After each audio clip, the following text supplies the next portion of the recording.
on those lunch meetings, that's why I am gonna ask this question every time. Hey, if you were me, what would you be doing differently? If you were running this company today, what do you think, what would you change? What are the things we're doing wrong? What are the opportunities we're not taking advantage of? Like, I'm gonna throw that out there to every single one of them during that lunch meeting. That's gonna give me give me a great starting point.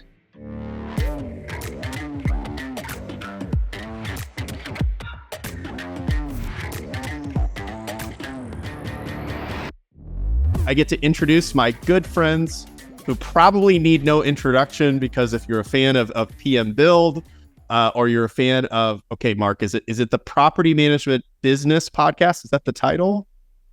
I think What's so. the title of your podcast? This week. Yeah, that's what it is. The Property Management Business Podcast. Perfect. Awesome. Great podcast. Highly recommend.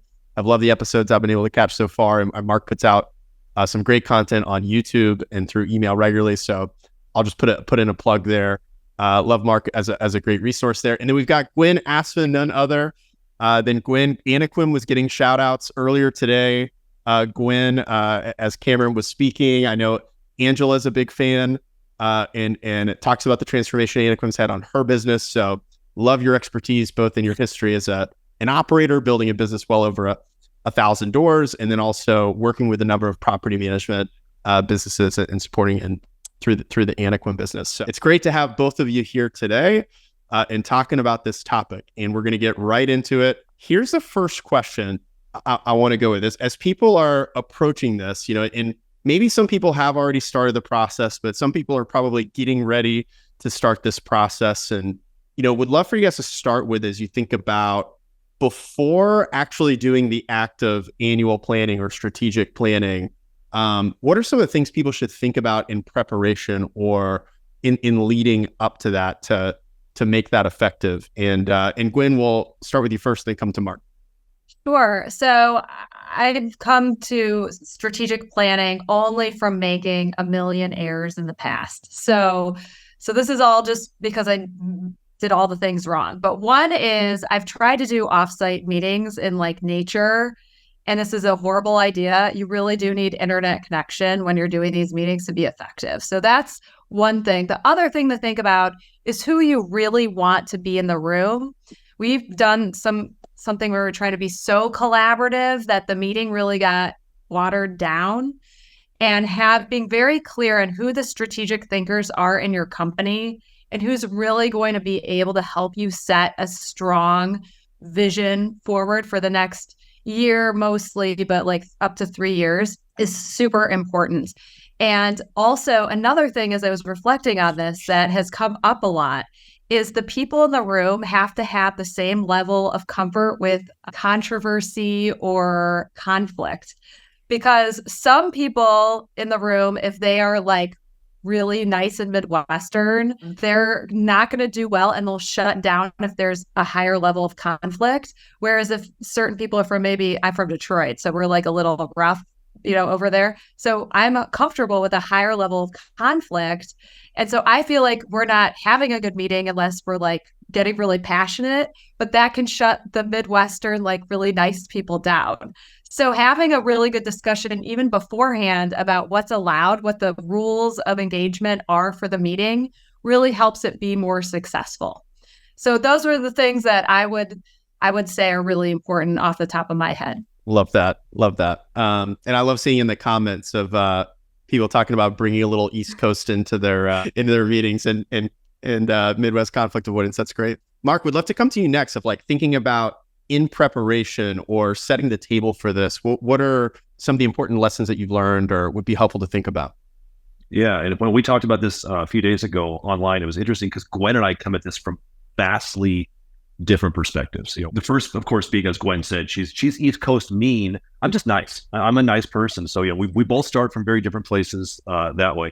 But Gwenn talked about how she's very collaborative and brings in her leadership team, and we've always not been that way. So my philosophy on that is I want to hear from my people. I want my finger on the pulse. But as far as like collaboration, like, hey, what do you think we should do? What do you think we should do? What do you think we should do? That's kind of you knowing yourself, right? If you need that and if you like that, then great, do it.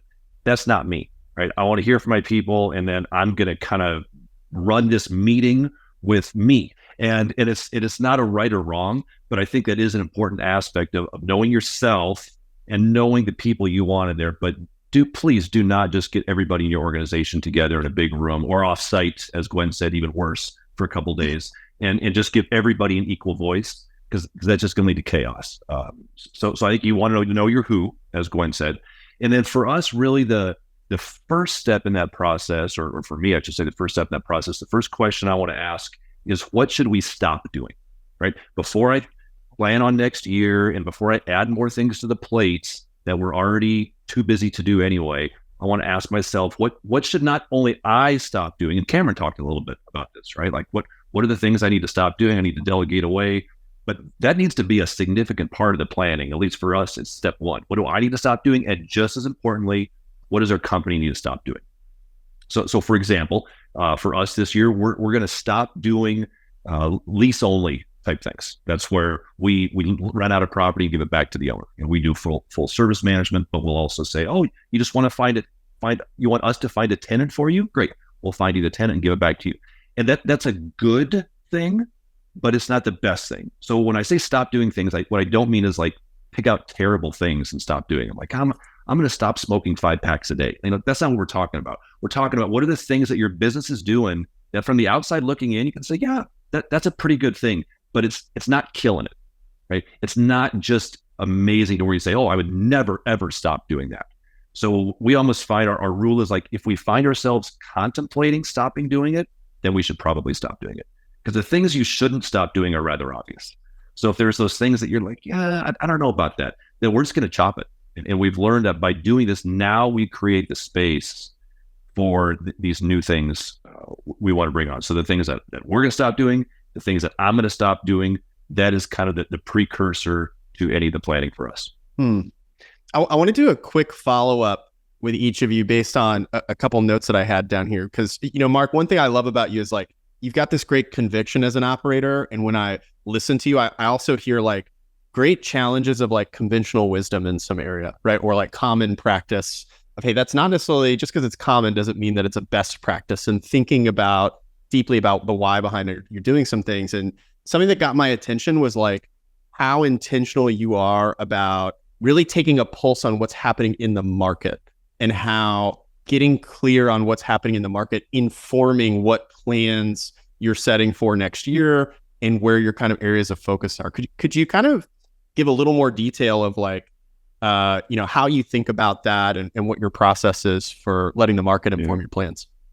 So our philosophy for 45 years, this is our 45th year in business, has always been follow the opportunity, like those 3 words, follow the opportunity. And what we've learned is the opportunities typically don't come from us, from my ideas. The opportunities come from the marketplace. Right? So I can have the grandest plans I want to have. 5 years ago, if I was like, you know what, we're gonna work with accidental landlords. That's who we're going after. Well, that wouldn't work, because 5 years ago it was investors coming in the market. So you've got to pay attention to the opportunities that the market is giving you, not just what you want or what you envision type of a thing. So when the sales market is hot, because we do everything, right? We do sales, we do commercial, we do residential. When the sales market is hot, what I literally told my team, I said, guys, sell every property we have. Convince your owner clients to sell it all. That's the opportunity. Now my job is to figure out how we backfill, but that was the opportunity. Sell it all. And then right now, what's our opportunity in my view in the market? It's accidental landlords. People saying, I would like to sell, but I can't.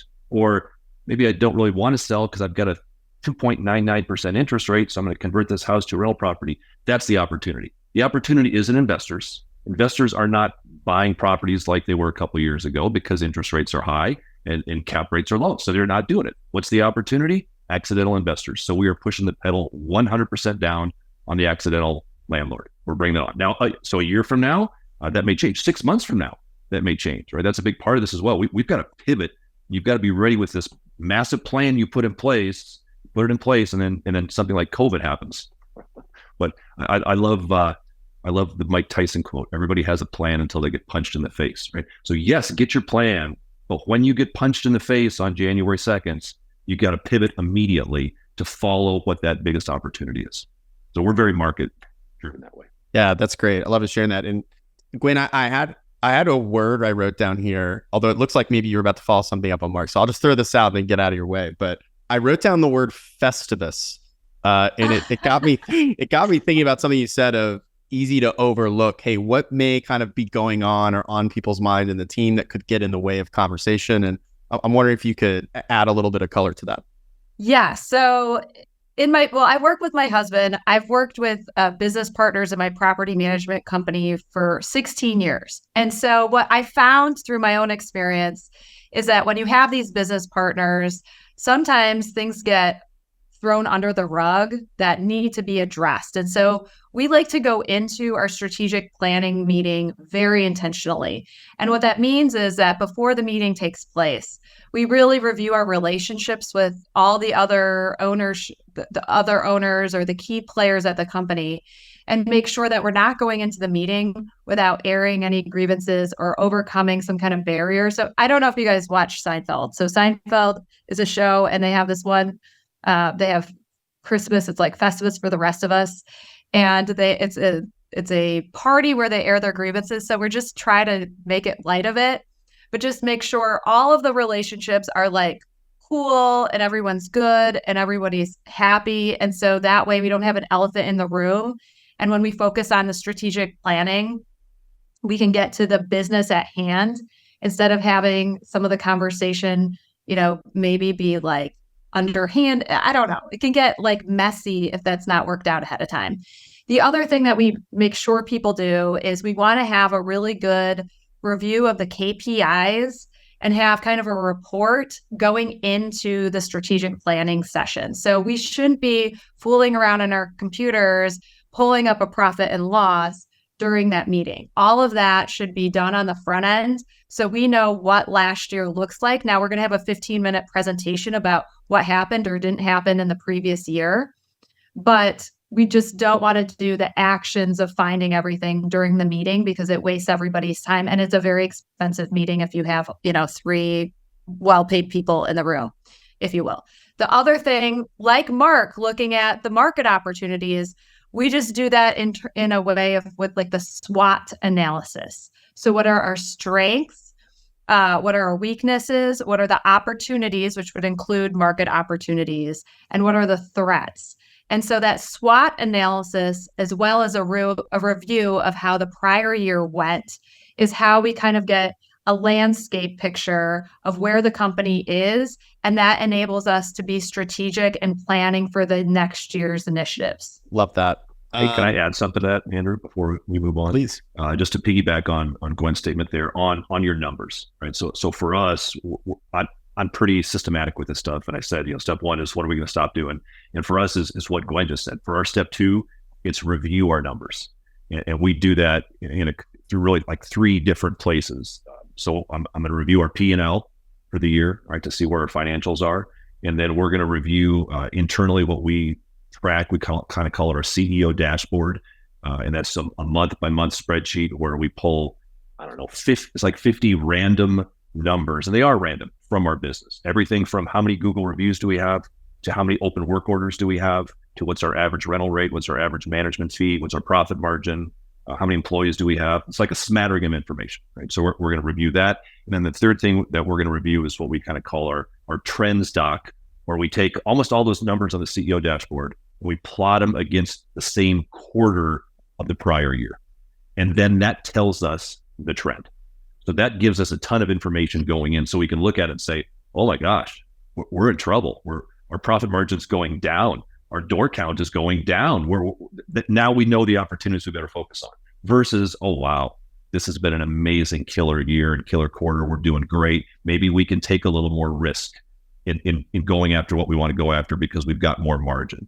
So that idea that Gwenn mentioned there of like knowing where you start the race from, that's imperative. Because if you don't know where you start from, what's the point of setting goals? And so just a point of like what we actually do. So, we use a software. I don't work for them, although I should because I love them so much. We use a software called 90.io. It's NINETY.io. And we have all of our metrics in that software. And it's been a total game changer. And if you're into EOS, it gives you agendas for your meetings and everything like that.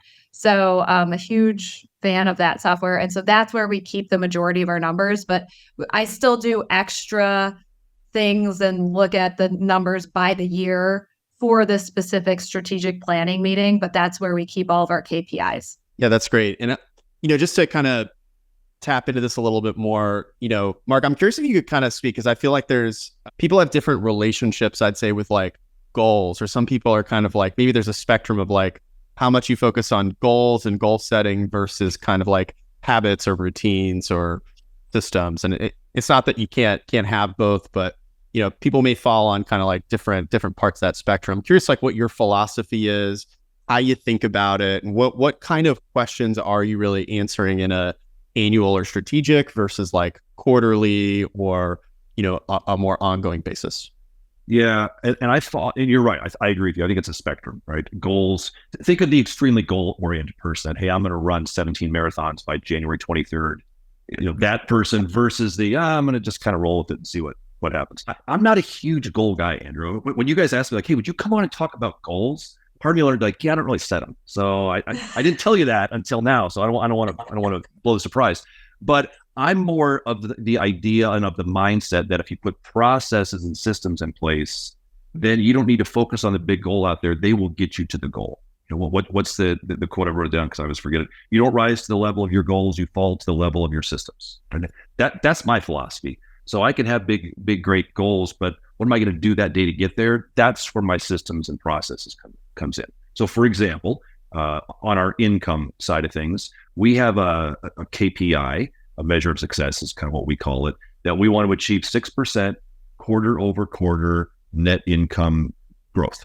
Right. So every January, I don't need to sit down and be like, what do we want to do this year? How much more money do we want to make this year? No, it's 6% quarter over quarter. That's the expectation. Now I need to figure out how to get us there, but I don't need to come up with the goal. I don't need to figure out how many doors we want to grow, how many owners we want to come up with. I just have to make sure that we're doing the mechanics to get us there. And over time, then that's in my view, that's what becomes the snowball that just rolls on itself. And then you can sit back and be like, wow, we're getting there, and we're not even having to, I don't want to say try that hard, but we're not having to reinvent everything. Well, no, because we put the processes and the systems in place to achieve that quarter after quarter after quarter and year after year after year. Yeah, I don't know if that's what you're looking for, but yeah. Yeah. So Gwenn, tear me apart now, Gwenn. Tell me I'm all wrong. Well, no, you're not wrong. They're just different ways of doing things. I'm like I love goals, you guys. I'm like obsessed. I have a journal. I go through one of these like once a month. I'm like the ultimate nerd girl with my journal, writing my goals down. I'm like, well, so here's my process. I have a very specific way I want my employees and my clients to feel, which sounds really weird. So I'm focused on doing things that make them feel a specific way. So if I feel like my processes aren't equating to that, feeling like we're the company that's going to just knock your socks off, then that kind of informs the goal in some ways. I mean, so that's just one of the weird things about me, but I love the goals. I'm obsessed with seeing if I actually meet the goals or not. I'm overly optimistic. And so sometimes the goals are too dramatic. But I've gotten better at goal setting by reviewing really honestly if we succeeded or failed. And I still struggle with being specific about a goal. I'll give you an example.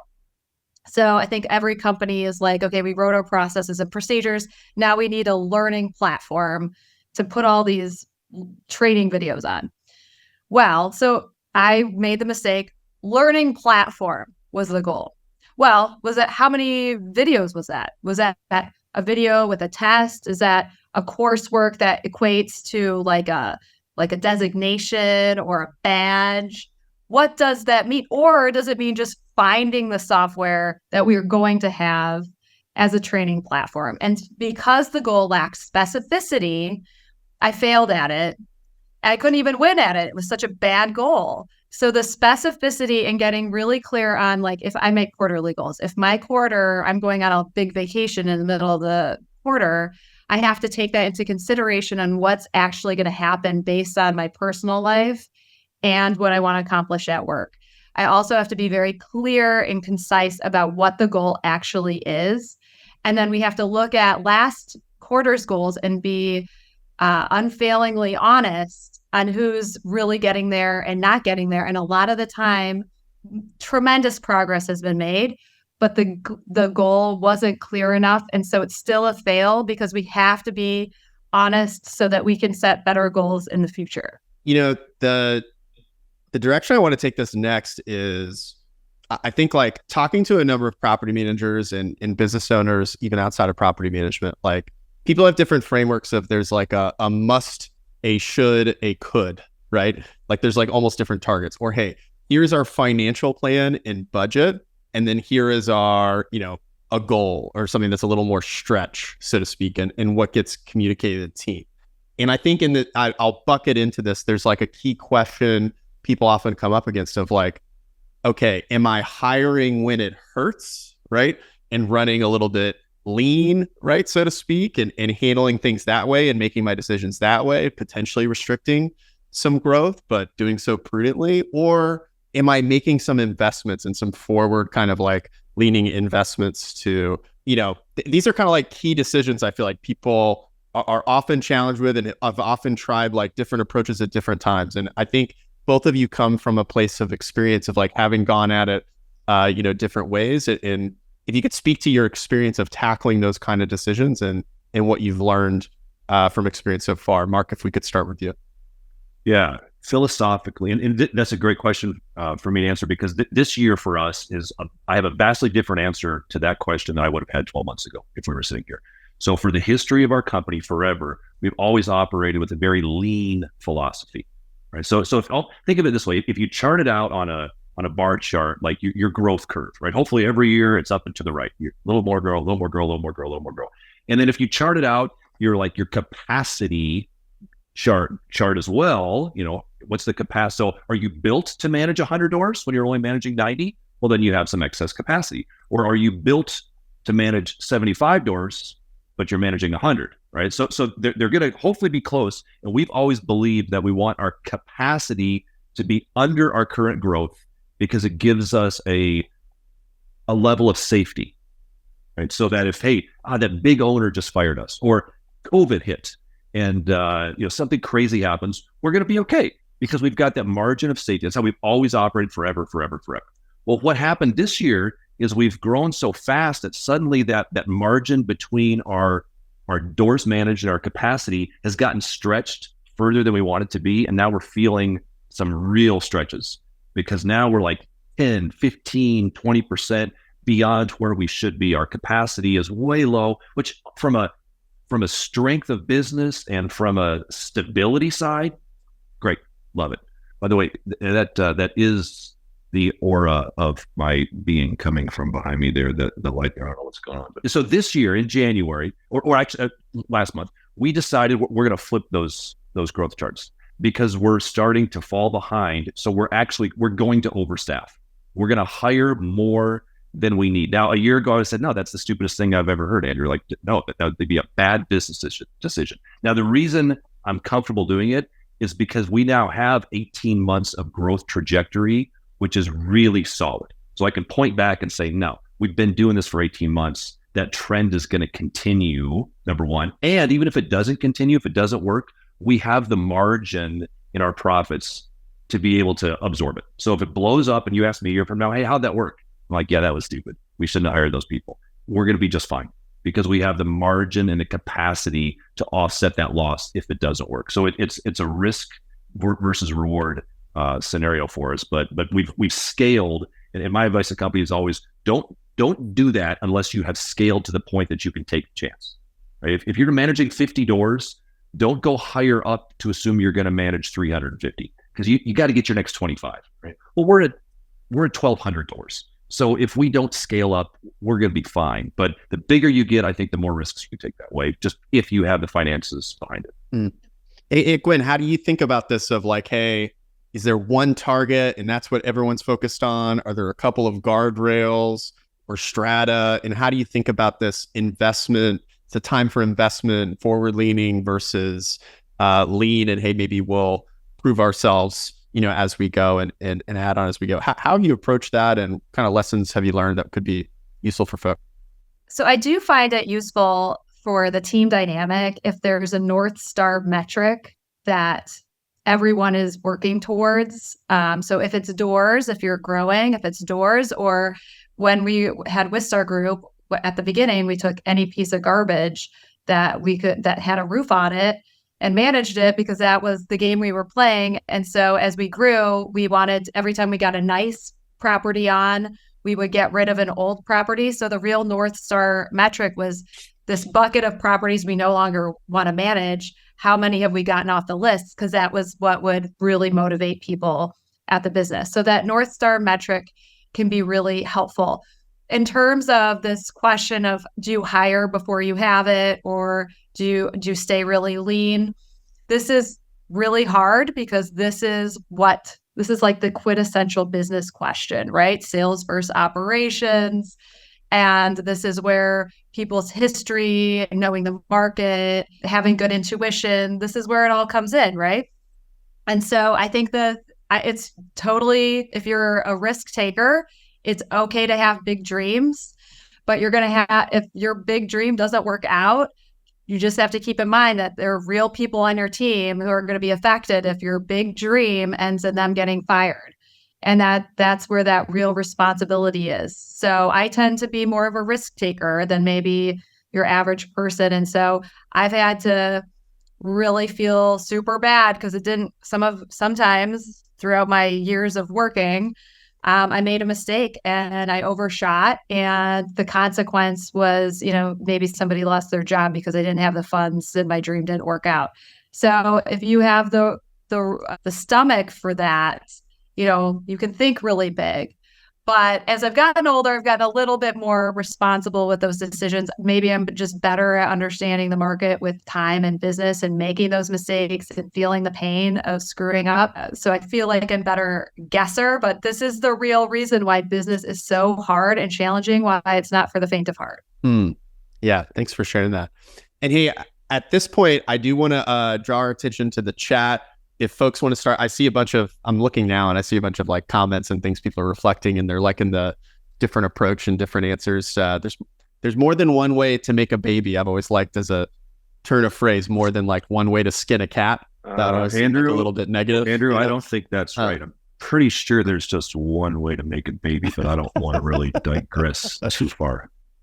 All right, that's another panel for another time. But I'll put me on that panel because I have some opinions on that. Andrew. That goes on the cards of humanity, or wait, what is it? Cards of property management? A question? Okay, that's right. I love it. Yeah, listen, there's a lot of great stuff in the comments here. I'm going to pick one or two things out, but we'll invite more questions here in the chat. Earlier in the panel, you guys were talking about, hey, it sounds like both of you have actually gone from either saying, hey, involving and like inclusive of a lot of people, to Gwenn, I think now it's like a smaller group of maybe just 2, 3, 4 kind of like business partners that you're involving there. If there's a small company of 10 to 12, maybe the way we can ask about this is who might be involved in the planning process. Marc, it sounds like you may get input from a lot of people, but it's really like a one-on-one meeting, so to speak, where you're really kind of like assessing and reflecting. Here's what we're going to communicate out as the company plan for the year. I'd love to hear from both of you, like, okay, what's the process for getting inputs, or who might you involve in the meeting? And then B, what does communication afterwards look like of communicating what the output of that meeting is? And Gwenn, let's start with you on this one and then go to Marc. So with who's in the meeting, some people are, so I'm extroverted. So is my husband's extroverted. So we get to conclusions through the act of talking. So that's why collaborative process is important for us. And so I think it's really, if you're an introvert, maybe that sounds like the worst idea ever. And you should just have a meeting with yourself. And like Peter Lohman says, he goes on a 3-day solo. Maybe that's a better option. So it just kind of have to look at the dynamics of the people who are making decisions and what works best for them. In terms of communication after the meeting, we do a town hall where we go over wins and losses for the last year. And then we give everybody the game plan. Now, it is a little vulnerable giving that game plan because like I said, I'm a risk taker. So if my risky, growth ideas don't turn out, everybody knows that was a dream. And so it puts a little pressure on you to actually succeed at those dreams too, because everybody wants to be on a winning team. And so, but I do think it's important. Players really want to be on a team where they see the vision of the company and they understand their place in making that vision a reality. So I think it's super important to put that vision out there and make sure everybody kind of knows what part they play in that. Yeah. So my comment, and I see Jan's question on there, if you have 10 to 12 people, should you involve them? My recommendation is no. I mean, even if we had 10 to 12 people, nobody in the company besides you as the business owner has the full picture. They just don't. If you've got 10 people, there's nobody in there. And you better know it, right? I mean, you better have a clear understanding of what's going on in leasing and what's the market doing and how are your finances and is your payroll strong and how's your IT and what's your website and your lead. Like, you've got to be looking at all those things at once. Nobody else in your company either knows it or cares about it. Nobody else is waking up at 3 a.m. worried about the finances of the company. You're the only one doing that. So am I going to give them equal weight? No, of course not.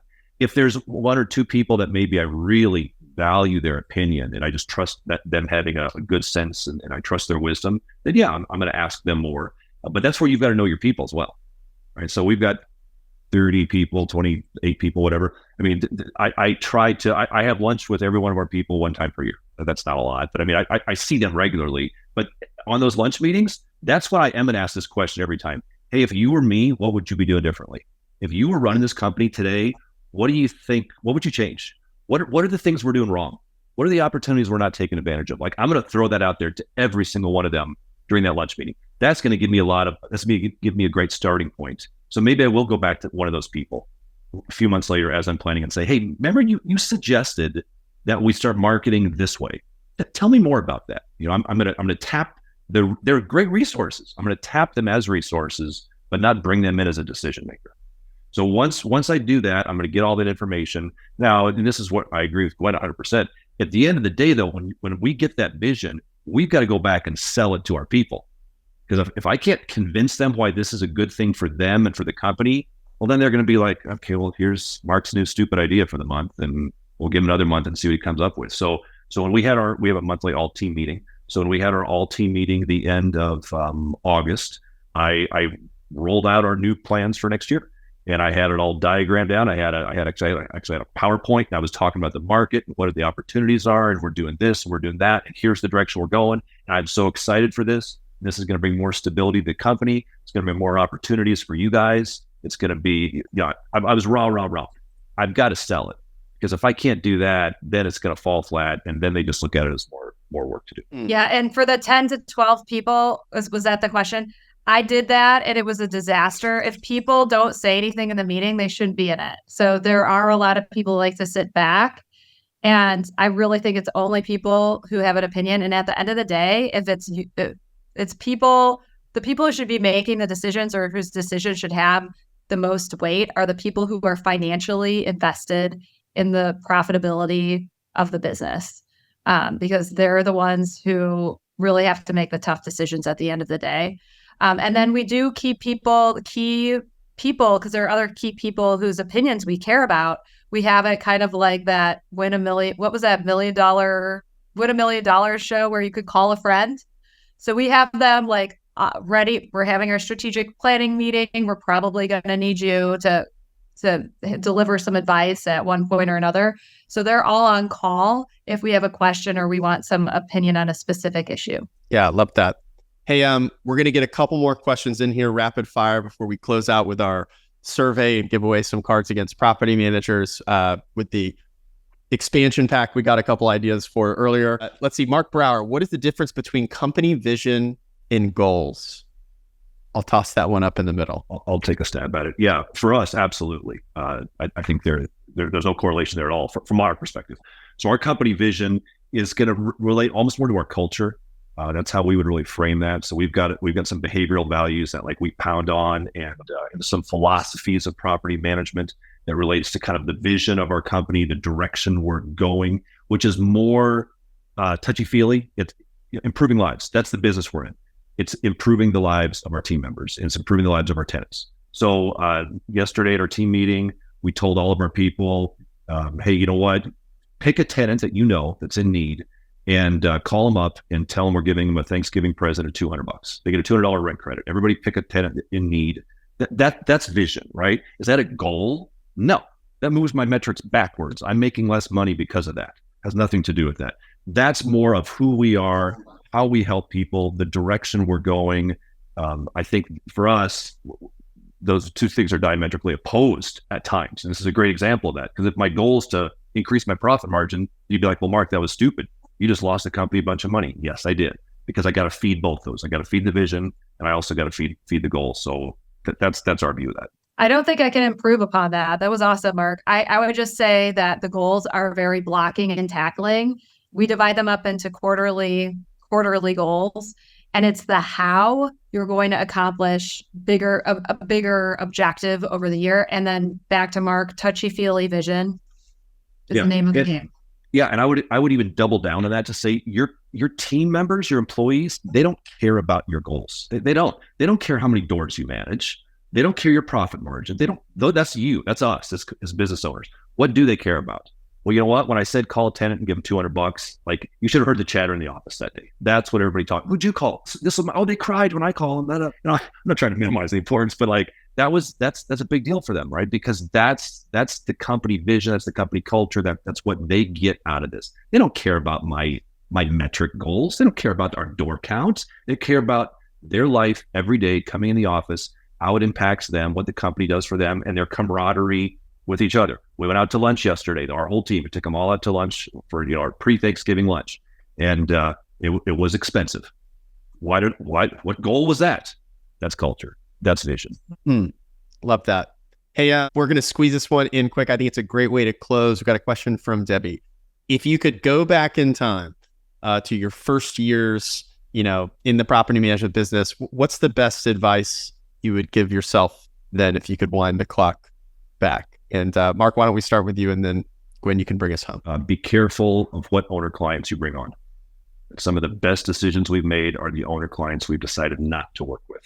Mm-hmm. So you will grow smaller, or you will grow slower if you adopt that philosophy, but you will grow from a place of strength, and you won't wake up one morning with a bunch of owner clients that drive you crazy. So just be cautious and have criteria for selecting owner clients. I would say you get what you tolerate. So as your business grows, you'll tolerate fewer things will be tolerable. And so that's an interesting process. But if I had known that at the beginning, that would have been helpful. Additionally, the book Traction, I wish I had read that. That's by Gino Wickman. I wish I'd read that my very first day starting my very first business, because that has really impacted our ability to meet our goals and plan effectively. Awesome. All right. We got a shout out for EOS at the end there. Gwenn, thanks for sharing that. Mark, thank you so much.